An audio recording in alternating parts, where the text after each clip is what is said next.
Hi and welcome to Campaign Trackly. In today's video, I'm going to show you how easy it is to track buttons in HubSpot emails using Campaign Trackly. First, let's select an email. This is an example email from our onboarding series.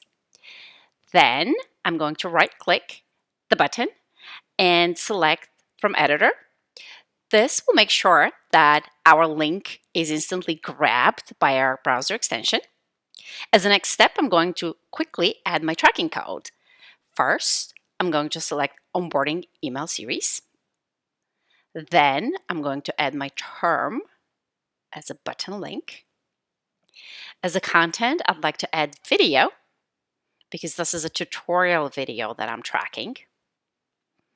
And then I will add a couple of custom tags which are important for my tracking purposes. I'm adding email to the campaign name. I'm also adding the type of campaign. Additionally, I like to add a subject line to all my email links, but this is not a requirement. It depends on your objectives and goals. And also it can save you a lot of time if you don't want to manually type. In my case, I'm just going to show you that this is an option for you if you would like to do it.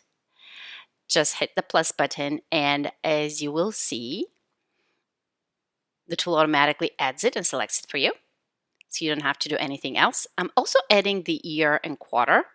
Now all my custom tags are added to the link. I could check it for GA code or hit finish and save, and this makes sure that my tracking link is being generated. I can copy it and safely paste it to replace the original URL in the email.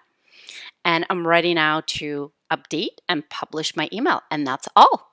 And this concludes our tutorial. Thank you for watching. As always, if you have any questions, please do not hesitate to contact us at support@campaigntrackly.com. I'm Melina. Thank you for watching and have a great day.